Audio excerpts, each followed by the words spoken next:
Friends, nerds, lend me your ears. Welcome back for another episode of Pop Culture Uncovered, where where the sinners live, because we be sinning, but we be winning, and we be grinning. But we're gonna talk about Sinners tonight, which is a film that I have seen in IMAX and that Belle has seen, but Pete has not had the blessing of seeing Sinners added to his life as of yet. So I thought we would take this opportunity to discuss the film, discuss some interesting stuff about the background deal that actually set the film up to come out through Warner Brothers, and in a desperate attempt to convince Pete that going to see Sinners is worth his very, very, very valuable movie arena popcorn money. So, with no further ado, let's get to the business part, because this is the part that's fun for me, because it's the lawyer in me. So, on this podcast, we've talked about Warner Brothers. I may have occasionally dunked on Warner Brothers. I may have discussed their never-ending ability to snatch defeat from the jaws of victory. But it's amazing what happens when you keep losing and you become desperate. So, a bidding war struck off in the industry to try to get this project. Why? Because Ryan Coogler and Michael B. Jordan together equal money. every single film they have done, whether it was Fruitville Station, critically acclaimed, nominated for a couple trillion awards. There was that small film Black Panther that that outperformed everybody's expectations. And then there was Creed. So Warner Brothers executed a deal where Ryan Coogler gets first dollar gross points, and I'm going to ask Belle to explain that in a second. He also got final cut, which I'm like, that's so major, because literally we're talking about what happened with David Ayer in Suicide Squad and what happened with Zack Snyder. It's no, there'll be no power struggle behind who gets final cut. It's in my contract. I get final cut. And the single most important thing, and I say this as an intellectual property attorney, I don't know who's representing Ryan Coogler, whoever you are, love and appreciation and props to you. Ownership of the film reverts to Ryan Coogler in 25 years, which is a massive sea change for the industry. I know there've been a handful of other directors who've gotten. I know Tarantino got some of the deals from the Weinsteins, but I all of Hollywood and all of the Hollywood trade media are all very concerned about this deal. So I just wanted to talk on this for a second. Belle, can you explain to us why this, as somebody who's a working professional in the industry, can you explain to us why this is so important? Because it means that his vision cannot be removed and it cannot be commodified without his input. So we've talked about this previously about how, let's go to comic book movies, which is a language that a lot of people can speak on, about how the actual creators of these characters in comic books don't get any money or very little money compared to how much money that the films, TV series, animes, what have you, make off of the things that they created. So the, little movie called Black Panther, the original creators really didn't get a lot of money off of that. And so the fact that Ryan Coogler not just got the fact that the rights retained back to him after 25 years, but also, and this is very important, got his bag before the studios did.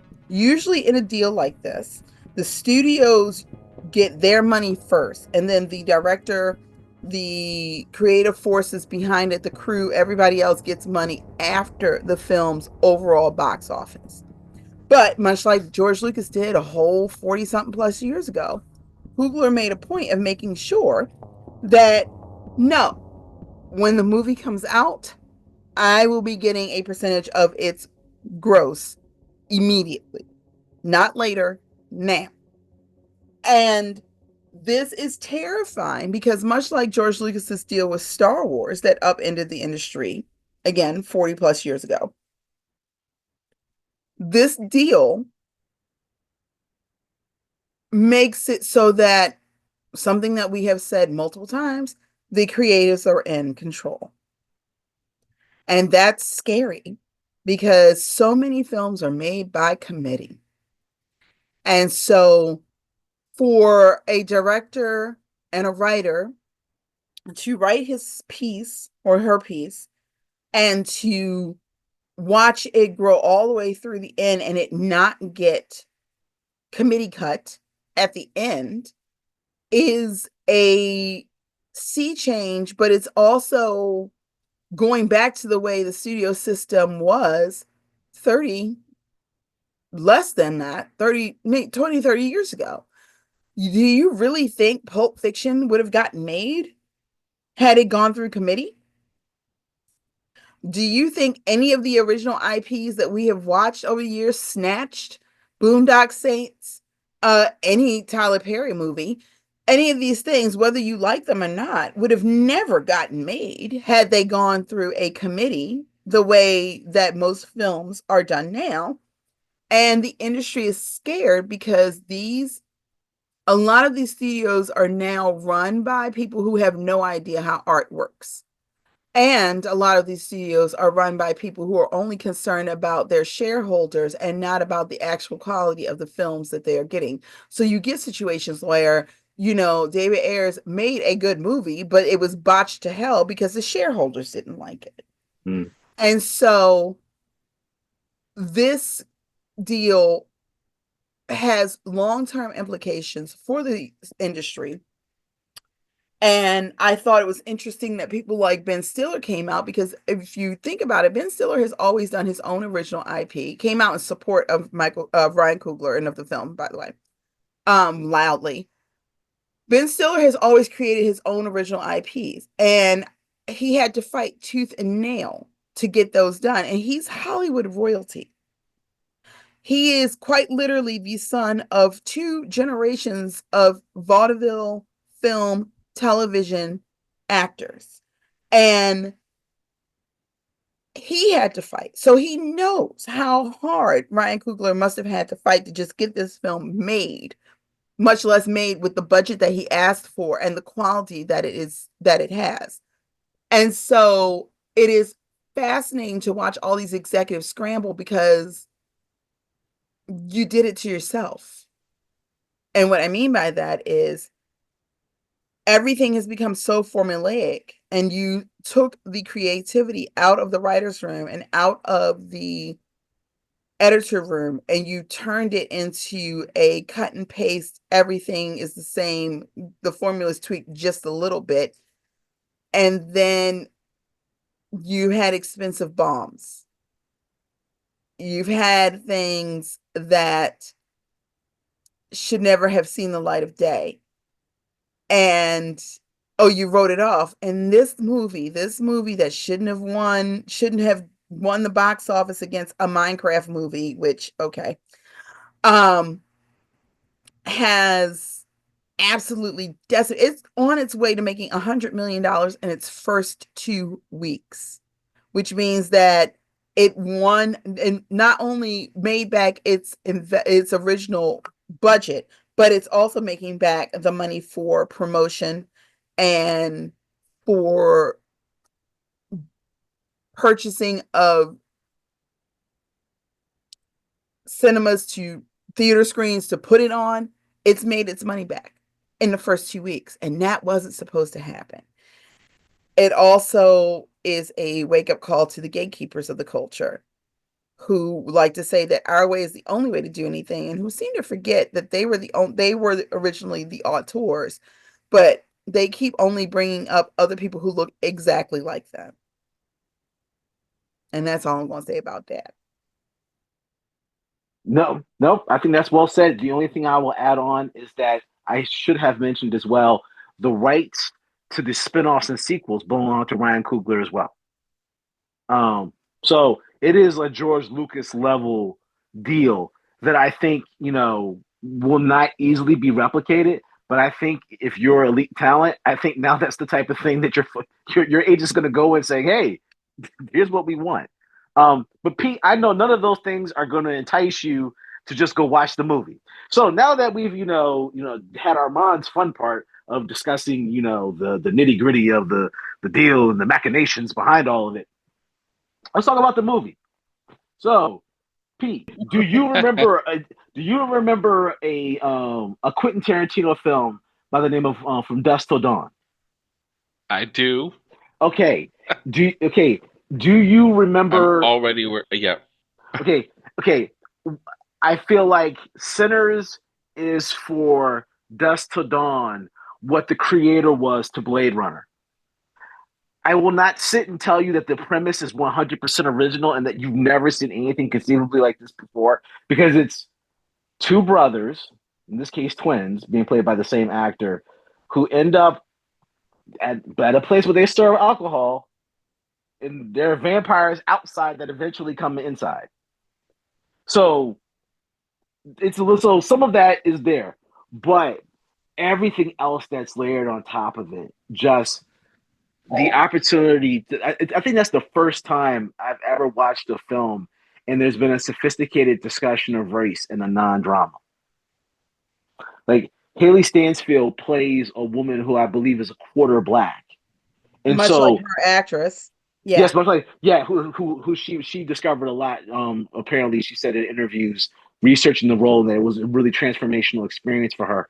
Um, but just the fact I don't think I had ever seen that issue handled dramatically. And to be honest, there's so many things that I feel like this film does well that I haven't seen before. Black sexuality, like passionate love between people who care about each other and is not kind of like spectacle. Um, the fact that Michael B. Jordan's, his well, he's playing two characters. He's playing Smoke and Stack, but that Smoke's great love is a big, full body, dark skinned black woman. That was like a moment for me. I was like, I don't know that I've ever seen them for the protagonist in the film. Like that's the friend, or that's the sister. Um, Hmm. and she played that role with such beauty and grace and strength that I was like, y'all ain't gonna do my girl dirty, are y'all? Y'all, and I was, and I won't spoil anything for anybody. Ah! I won't spoil anything for anybody. I was very satisfied with where her character ended up at the end. That's all I'm gonna say. But um, Belle, I'm gonna kick it to you. But what I wanted to kind of throw in there is, can you start by talking about the music? Because I feel like it was the music and it was the black cultural references that really started to elevate this movie into something completely unique. Well, one of the things that I was fascinated by, the music, the sound, I've listened to the soundtrack multiple times. I've sent it to people. The soundtrack, every time I listen to it, it I have more meaning. It becomes more, there's more depth to it. If you haven't listened to the soundtrack, go listen to the soundtrack. Raphael Sadiq, Ludwig Göransson, they did the damn thing. If I'm not mistaken, this would be one of the last projects that Raphael did before his passing.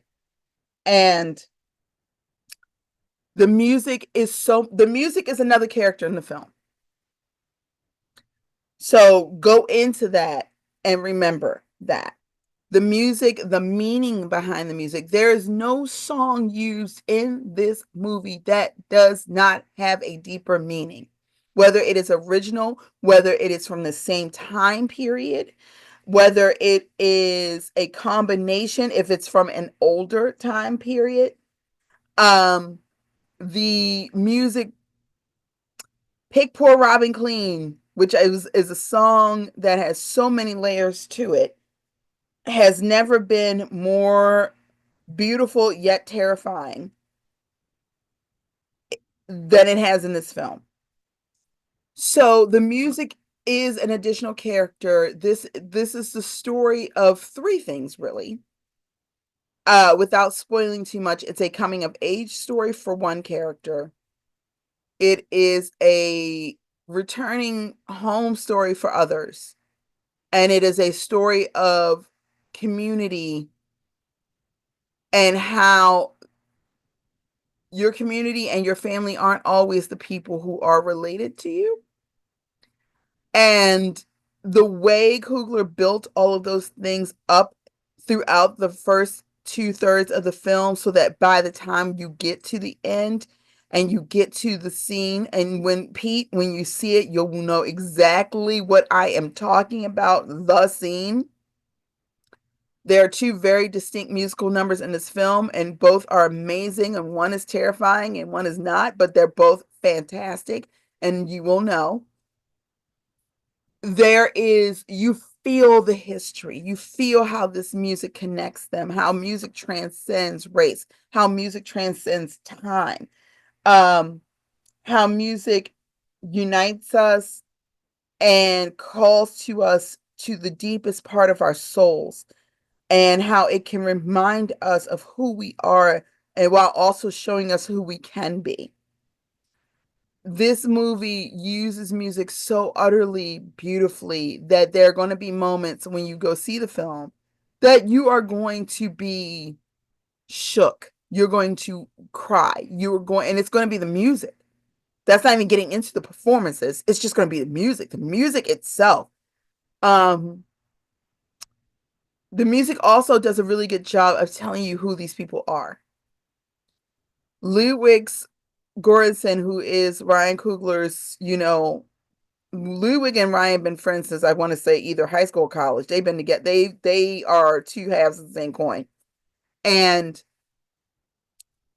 Ludwig understands Ryan in a way that I have not seen a composer understand a director since John Williams and George Lucas, to throw that back in there. And so the research this man did, apparently he sought out jazz singers, and there is a wonderful singer of a absolute legend. Do not leave the theater before the final credits, Pete. I swear to God, if you do, I'm going to be so disappointed in you as a person and as a nerd. If you leave before the final credits, I'm not even kidding you. But there is a legend, an absolute legend who shows up. And when they show up, I audibly, myself and everyone else in the theater who had the sense to not leave, audibly gasped. I don't know why you think I wouldn't. I wouldn't stay, Belle. I I'm mean, I saw people at the such little faith theater who in left. in your pal. Like, also, I check those things. Okay, good, because I was like, what are y'all doing? I don't understand why you're leaving the theater. I knew that there was going to be something, and I was so right. Um, it was, I don't know how many people in the theater, other than my mom and myself, understood the importance of who that was and why they were there. But it goes to show the thought that went into how not just the music was crafted, but how the music's related to each and every character. This movie there's two separate soundtracks. There's the orchestral soundtrack, and then there is the um musical soundtrack, and those are two different things, and they're both absolutely stunning. I will tell you, the first song on the soundtrack will terrify you because there's a jump scare in the song itself, and I wasn't prepared. And when I heard it, I was like, ah! I threw my headphones. So I genuinely had my headphones in so I could hear it, and then the jump scare happened, and I was like, Armand, oh, keep in mind. Armand, I feel like we've known Belle a long time, and as someone who strikes fear in the hearts of her like neighbors and friends alike, I really find it hard to believe that our Belle, was scared by a jump scare in a soundtrack. Yeah, That's all. I will say that's the first thing that I have found to not be believable that I think Bell has ever uttered on any podcast in the last 10 years that we've been doing this, because First fib. it's just First, Bell responding to a jump scare. Like, if like, dear listeners, if you knew the movies this woman watched, you'd understand. Like, Belle's the type of person who could have a good time sitting back, painting her nails, watching the Evil Dead remake. Like Belle's a horror aficionado, so Belle, I'm a little shocked by that. Okay, we That just getting moment was so sudden. And so when I tell you everything was so beautiful and calm and this literally the very first song on the musical soundtrack, not on the orchestral soundtrack. And everything's going so beautiful and calm. And then all of a sudden I was like, I do not want this. What is happening? And I was scared. I was scared. So yes, that's how good the music was that it made me the girl who loves horror movies and will watch, fresh again, yes, truly, while like doing my hair, doing my nails, or the Scream series is great background noise because it doesn't scare me. Um, that was unsettling. And that's the other thing. And I know we're getting ready to move into the atmosphere that's created. There's a unsettledness that permeates the film where even in the midst of a bunch of beauty and the movie is so visually and tonally beautiful that but there's still this layer in the music and the atmosphere of, oh, I don't know what I don't like, but I know something is about to happen and I don't like it. So I'm going to throw it back to you guys so so we one can thing talk I'll about that a bit more. so one thing I'll say really quickly about the music. The composer, it's the same composer who did Black Panther. And so I think one of the things that I appreciate about Ryan Coogler is that he seems to have found his people. He understands what he and Michael B. Jordan are capable of, and the rest of the folks that he's assembled. One of the things, and I do want to talk about the cast a little bit. I felt like I've watched Michael B. Jordan grow up as a performer, and I felt like as someone who is learning to try to, even though I am nowhere near being qualified to ever be considered being an actor, having interacted with Bell and having seen actors developing their craft, to see him do these two characters, I was like, it felt like a culmination of every role I had seen him play up until that moment, because it was the rage and the vulnerability of Killmonger, the need to kind of like find a home and a place for himself in Creed, the kind of like decency and just kind of good heart, of Oscar Grant in Fruitville Station. And it's like you stitch all that together, and I was like, holy crap, this is like this man's like thesis. Go ahead, Bill.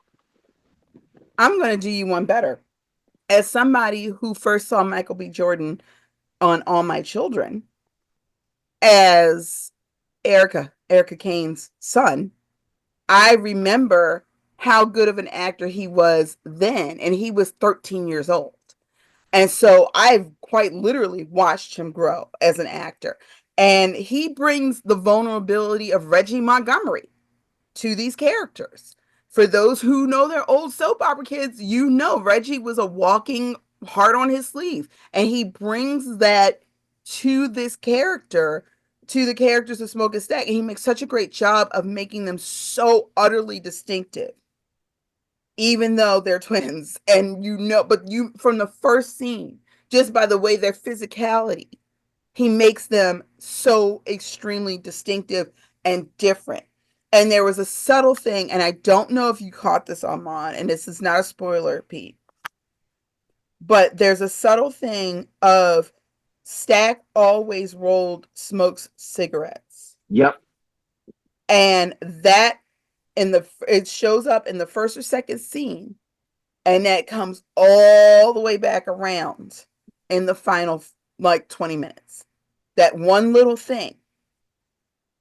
And I love how that little thing showed how the war had affected Smoke in a way that it affected both of them, but it affected Smoke in a very fundamental way that when he had a weapon in his hand, he was fine. When he was with people he cared about or around kids, he was fine. But his PTSD would not allow him to roll his own cigarettes. And it's such a small thing. But the way that showed both their relationship, where Stack would have already rolled it and given it to Smoke and wasn't even thinking about it. It was just a given. And it showed their relationship. It showed their trauma. It showed how they protected each other in big and small ways. I'll just say this: it's the only time I've ever seen an actor play two different characters on the screen simultaneously, and I literally got to a moment of suspension of disbelief where I was like, "It's not the same person." Now, Hmm. the thing that I thought was amazing, Bell, just talking about the romance aspect of Smoke and Stack's life, I thought it was genius writing and genius level performance in the fact that both Smoke and Stack are confronted with a scenario where, despite the emotional pain of the relationship, they're forced to actually tell the woman they're dealing with how deeply they love them. And I felt like that was the thing.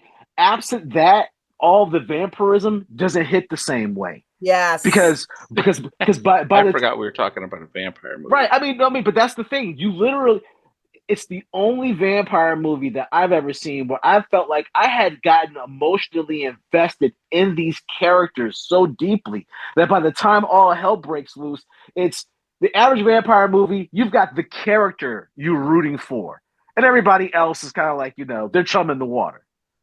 This is very different. The survivors you have, you are very, there are no wasted characters. Every character has a purpose. Every character has value, and every actor was given something to work with.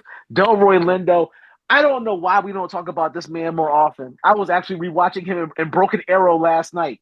Um, Everything he's in, he's a freaking delight. and, Like and he brings that weight, and you just want him there. I could not say it better. And as Delta Slim, I'm like, this movie does not work without him in it. Because he adds so many things to the stew. He adds humor. He adds seriousness. He adds that old man's wisdom and maturity and protectiveness. It was all these wonderful qualities, and I think that was the other thing about for all the characters, whether it was Grace Child that was played by Lee Jun Lee, whether it was Miles Caton, whether it was Jamie Lawson, who I'm like, look, if Jamie Lawson doesn't become a star, somebody's going to have to rejigger the game because what she did is Pearline. Yeah. Bell, okay, Bell. Yeah. We've talked about Renee Goldsberry and how profound of a skill set you have to go from daytime television to award-winning plays to playing an action character. What Jamie Lawson does between her just overall stunning acting. I mean, she chews the screen up when she's in it. We only get a couple of real moments with her, and to be honest, I'm like, I could have had, if it was a TV show, I could have had 2 or 3 episodes of just Preacher Boy and Pearline together because it was amazing. But what she does between her acting, between her singing and her performance, and just the physicality that she brought to the role, like when you get to that, and I don't want to spoil it for anybody, but when you get to this transcendent musical moment and it kind of builds as a crescendo, she's in a critical part of that. It just turns the temperature up to a point where you're just like there, please. There is a sensuality without being unnecessarily provocative. There is a femininity you know, without, I would say, the traditional male gaze and and kind of objectification. It's a perfect merging out of all that. And I should also offer the fact that I also thought it was amazing that every female character, they were all like, yes, I enjoy sex just as much as the men do. Like That's every one of the things I definitely wanted to talk about, because they made a point of doing that with Grace. With it's terrifying with Grace, and you'll, again, Pete, you'll get to it. But with Grace, with Mary, with Annie, with Pearline, they are not only sexual beings, but they're celebrated and never shamed for it. And that is a big deal. And I really love two things specifically. I love that Wunmi Musako and Haley Steinfeld were given equal screen time and weight as the two love interests. in this film because, to your point, Armand, in any other film, Wumi would have been the girlfriend, but Wumi Masako is one of the sexiest creatures. She made that uniform as B on Loki hot. That uniform is not a flattering uniform for the TVA, and she somehow made that attractive. So to see her given her clothing, and we got to talk about Ruthie Carter's clothing design because I really, oh, this woman is a genius. Um, Her clothing emphasized every single one of them curves, honey, and she was given the same visual gaze as Haley Steinfeld and as Jamie Lawson's characters. Um, I really liked how every woman in this film was a badass in their own right and shown the they were shown to be worthy of love. And more importantly, they were shown to be worthy of sensuality. And that is something that is very uncommon. Most films like this neuter, unfortunately, anyone that's not the main love interest. And so I really, really, really liked that. And it was I don't want to talk about too much because I don't want to spoil it for Pete. I need Pete to go see this movie. But it was there were moments in the film where I was fanning myself and I was like, oh my goodness. And yes, indeed, I am not mad at anything that just happened. And so that was another thing that was really lovely to see. Um, I also really liked how they talked about one of the forgotten minorities, which is the Chinese Mississippi Delta in this film. And so to see that on screen and the fact that they reached out to multiple documentarians of what this time period would look like for people who were of West African, Asian, specifically Chinese, Irish descent, and blended that into the film. And that was a foundation for the female character specifically, was also really, really good. No, I mean, look, all the way to the fact that I jokingly teased Pete earlier before we got on, but it felt like almost every group of people that were in that area in that time period were in the story. Like it's important that the Choctaw are the ones that are chasing the villain at the start, at the start of the film. Um, and I think one of the things that I really appreciated was the respect that was shown to all cultures. So it was, it's funny to again same thing that Ryan Coogler did with Black Panther, when you Wakanda Forever, in terms of honoring other cultures that are not black. I feel like people. People are like, yeah, black director, he does a good job of representing black culture, blah, blah, blah, blah, blah. Ryan Coogler has got to be one of the most respectful directors that I've seen in terms of I'm not just going to put your culture on the screen and have this snippet of it. I'm going to try to give it a full-bodied character where it makes sense. And I also thought, the idea, without spoiling anything, of picking a villain who does not fit into easy archetypal white villain standards, of a villain who's like, I've been alive for so long. This race thing to me is hysterical because it makes no damn sense. And if you cooperate with me, I'm telling you, we ain't got to worry about it. Like the clan, we gonna eat them. Don't you worry about it. We got it. That was one of my favorite things, and it goes to something that Ryan Coogler is so good at overall, which is he makes villains that are empathetic, where Yes. you 100% understand exactly where they came from and why they are what they are, and more importantly, you're like, he's making some very good. There was a moment, like, I'm not mad at his reasoning.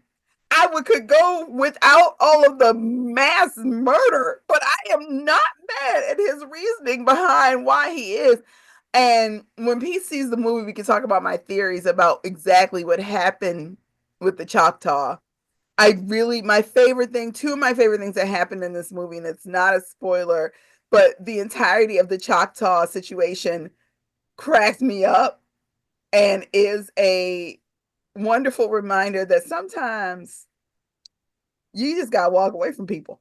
And that's all I say about that. Hey, Sometimes you just gotta go, you be blessed now, and I'm gonna keep it 100 and keep it moving. yeah, I can't even say anything because I'm gonna spoil it. But I would feel remiss before we leave our discussion kind of the cast. Um, Haley Stansfield deserves a lot of credit. Steinfeld. Steinfeld. Steinfeld, Yep. sorry. Um, I enjoyed her in Hawkeye. That was my real kind of first experience watching her. And I mean, one, I was stunned by her language. I was like, "Oh my God, she's a Disney star that curses like a sailor!" Like, for heaven's sakes. Um, but I just felt like the research that she had to have done for that character really showed in her performance, and it was a full facet performance in terms of I without spoiling anything, I enjoyed every aspect of that character as it kind of carried through um the movie. Go ahead, Belle. I thought that she did a phenomenal job, but I also want to shout out Wunmi, who brought a lot of her own culture to this. Wunmi is a Nigerian British actress, You know, I and was I was getting ready to go there, right? I was getting ready to go yes, there, but you cut me off. But now that you Cut you cut, off. but now that you cut me off, go ahead and go finish this amazing point that I was going to make sure to ask you because it was amazing. Wunmi brought a lot of her own background to Annie and that connection to the earth and that connection to your heritage. And I really loved that aspect of it because something someone says in the film, which is they took our culture from us, but they tried. They tried. And it's not who you think it is who says it. And I really loved that Wound really brought beyond the fact that she's absolutely like I audibly and I've seen Wound in a lot of things. Like I have seen her in His House. If you haven't seen it, go on Netflix and watch it. It is an amazing series. Obviously Loki, obviously Lovecraft Country. And I know how beautiful she is. And yet, when she first came on screen, I audibly, and I was not the only one, and this was a theater filled with critics, audibly gasped because it's like, oh my gosh, she's just so stunning. She's just so absolutely stunning. And then she backs it up with this amazing, amazing work as an actor. She says more with her eyes than most people say with a page full of dialogue. And she and Haley worked so well off of each other and off of Michael B. Jordan that I 100% believed all of the relationships. In that, there's one line that comes up where, again, I can't spoil it for you, Pete, because you deserve to see it. But when Annie says what she says about Mary, you 100%, you're like, yup, sure is. Yup, yup. And you believe it. Go ahead. I was just going to say I thought it was a great example of showing the intelligence of a character without having to tell everybody this character is the most intelligent character in the room. And I felt like that. I felt like that was important. But I also, because I don't want to kind of like drop off on the rest of the cast. Is while everybody did not have a role that was as big as some of the actors we're mentioning, everybody's performance is absolutely vital. I mean, I think what Lee Jun Lee did as great as Grace was so amazing because really because everybody else, I don't want to say they're self-serving, but their position is there seems to be a viable way for us to survive this if we play it this way. And for her, there are other greater considerations. And while I am not from the Asian American community, I am aware of Asian stereotypes. And so it was important to me that when the moment came to be decisive and be brave, she did not shrink from that moment. And I felt like that in terms of having that happen in a non-Asian produced film, I was like, okay, I could tell a minority was responsible for that because every character had something inexorably important to contribute to the story, including even a guy people who didn't get a lot of screen time. Saul Williams as Preacher Boy's father. I mean, for the little bit that he's there, the energy that he puts into it. Omar Benson, who somehow managed to be just as loving and terrifying in equal measure, you know, and over the course of the movie. So it's And let's not forget Yao as Bo, yes, because Bo is one of my favorite characters in this movie, and the reason is he is ride or die for Smoke and Stack. It is so very clear that he is ride or die, and it goes to um the relationship that before we were divided, the African and Asian communities had in this country. And so Bo is so much like, all right, well, then we're gonna have to square up. Like there's a moment where Bo's like, all right, well, I guess we just doing this now. And I really loved I really loved that moment because you can tell he was like, oh God. But also like, well, my boys are getting ready to go into it, so I guess I'm going to. And I loved that moment. Um, and Yao is such a great actor who I'm really pleased that he's getting the recognition he deserves on this side of the pond. So I really love, and that was the other thing. A lot of these actors, other than the main four, because I guess I consider it the main four because it's Michael B. Jordan and somebody said Michael B. Jordan and Michael A. Jordan. And Wumi and Haley have built up an audience over the last 5 or 10 years, whereas a lot of the other actors in the film, barring Delroy Lindo, are not as familiar to U.S. audiences. And Miles Caton, this is his first acting gig ever, and he is a revelation. This is his performance for me was, as I said to someone else, it was when I saw John Boyega in Attack the Block. I didn't know who this kid was, but I knew he was going to be a star. Miles Caton has that same feeling. I'm like, how, this your first job, my dude? What? Are you serious? And Bell, I would counter that by saying, I thought when the great musical moment comes, that is the only time I have ever been in a movie theater and had chills come down my back based solely off of how somebody was singing, and it was the strength and the clarity and the emotion in his voice. It wasn't just like this is somebody who can sing. It was he channeled all of the musical traditions that have given us the music that we all appreciate, and he put all of it into one performance.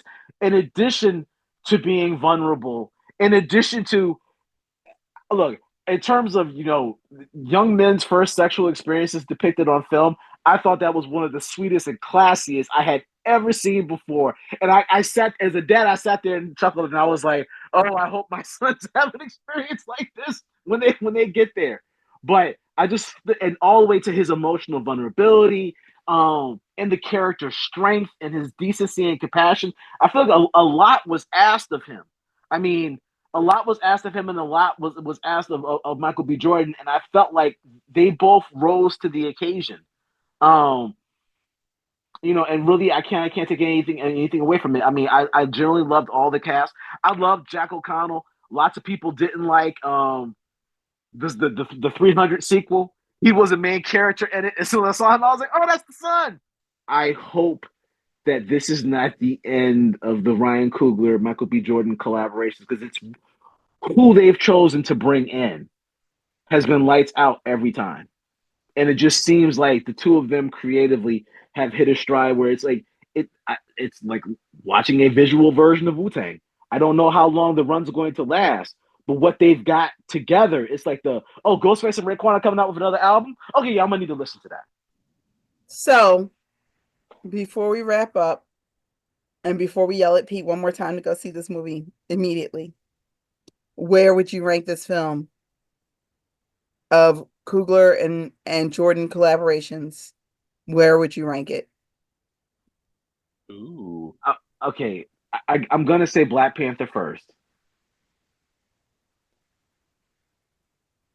It's you know what it's hard because you know what, for all the reasons why I would pick one film over another, there was an echo of that performance in this movie where it's like it's so I'll say since you're forcing me to pick Black Panther, Fruitville Station, Sinners, and then Creed. And I'm gonna go ahead. no, and I'm gonna say, and I just to put it in proper context, I think Creed had one of the most important movie lines in any film. I think for every black male who wasn't raised by his father or felt abandoned by his father, when a Creed has his moment where he's like, "I got to prove I wasn't a mistake." So for me to rank anything above that, because I cried when I was like, "Oh damn, man!" I was like, "I didn't felt that before." So yeah, so that's my ranking on it. Bell, go ahead.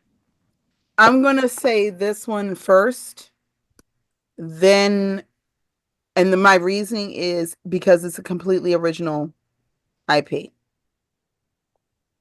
This was Ryan Coogler's love letter to not only his love of horror, but also his love of where he came from, of his love of his culture, of his love and understanding of other people's cultures.